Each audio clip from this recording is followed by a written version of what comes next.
क्या आपने कभी किसी चिड़िया को घोंसला बनाते हुए देखा है?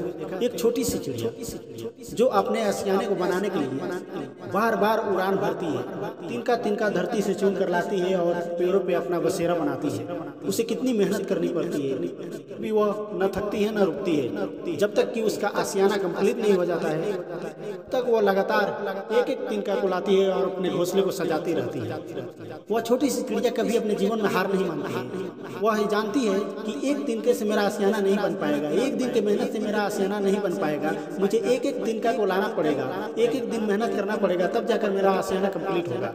जब एक छोटी सी चिड़िया अपने रहने के लिए, अपने ठिकाने के लिए इतनी मेहनत कर सकती है, तो फिर हम इंसान अपनी मंजिल को पाने के लिए क्या कुछ नहीं कर सकते हैं। मैं के मोहन आज फिर एक छोटी सी कहानी के साथ। एक गांव था जो कि नदी के किनारे बसा हुआ था। उस नदी के किनारे बसे हुए गांव के लोगों का मुख्य व्यवसाय यह था कि वे लोग प्रतिदिन उस नदी से मछली निकालते, शहर में ले जाके बेच देते और उससे अपना जीवन यापन कर रहे थे। उस गांव के लोगों का दूसरा व्यवसाय यह था कि उस पहाड़ी नदी में जितने भी छोटे बड़े पत्थर बह कर आते, तेज पानी के बहाव की वजह से वह घिस घिस कर सुंदर और गोलाकार हो जाते थे, जिससे लोग अपने घरों को सजाया करते थे। उन पत्थरों को भी नदी से निकाल कर शहर में बेच देते थे। यह उनकी प्रतिदिन की दिनचर्या थी और इन्हीं से उन लोग का जीवन चल रहा था। उसी गांव में एक और मछुआरा रहता था जिसके पास अनुभव की बहुत कमी थी।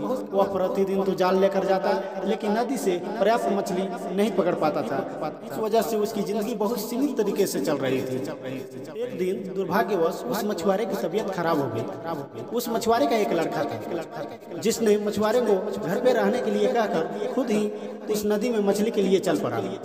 नदी के किनारे पहुंचने के बाद वह अपनी नाव की रस्सी खूंटे से जो बांध रखी थी उसे खोला और नाव पर बैठकर नदी में आगे की तरफ बढ़ गया। कई बार उसने जाल फेंका, लेकिन उसे पर्याप्त मछली नहीं मिल पाया। पर्याप्त मछली नहीं मिल पाने पर भी वह लड़का निराश नहीं हुआ। उस लड़के ने एक कहावत सुन रखी थी कि नहीं से कुछ भला। उसने सोचा चलो आज जितना मछली मिला उतना ही काफी है, अब इसी बहाने आया हूँ तो पत्थर ही निकाल लेता हूँ, शायद पत्थर और मछली दोनों बेचकर हमारा गुजारा चल जाए। यह सोचकर वह नाव को जैसे तैसे किनारे पर लाया और मोटी रस्सी से खूंटे के सहारे बांध दिया और नदी में छलांग लगा दिया। कई बार छलांग लगाने के बाद वह कई पत्थरों को बाहर निकाला। एक बार जब जैसे उसने छलांग लगाई और नदी की तह में पत्थर उठाने के लिए गया, उसका हाथ से एक थैला टकराया। उस लड़के ने उस थैले को पकड़ कर बाहर निकाला। बाहर निकालने के बाद जब उस लड़के ने उस थैले को खोला तो उसमें कई बेहतरीन चमकीले से पत्थर दिखाई दिए। उसे समझ में नहीं आ रहा था कि ये पत्थर इतने चमकीले क्यों हैं। वो अपनी टोकरी उठाया, जाल उठाया और उस थैले को लेकर दौड़ता हुआ अपने घर पहुंचा। घर आने के बाद उसने अपने घर वालों को यह सारी बात बताई और वह पत्थर दिखाया। उसके घर वालों ने भी इतने चमकीले और बेहतरीन पत्थर देखने के बाद उसके घर वालों ने यह सोचा कि यह इतने चमकीले पत्थर तो हमारे किसी काम के हैं नहीं। इन बेहतरीन और चमकीले पत्थरों को अगर हम राजा के पास देते हैं तो उनके महल में सजाने के काम आएंगे और हो सकता है कि राजा साहब खुश होकर हमें कुछ इनाम भी दें। यह सोचकर वह पूरा परिवार राजा के दरबार में पहुंचा। राजा के सामने जैसे ही उस लड़के ने सारी बात बताई और वह चमकीले बेहतरीन पत्थर खोल कर दिखाया तो सबकी आंखें खुली की खुली रह गई, क्योंकि वो जितने भी चमकीले पत्थर थे सारे के सारे हीरे थे। राजा यह देखकर बहुत प्रसन्न हुआ।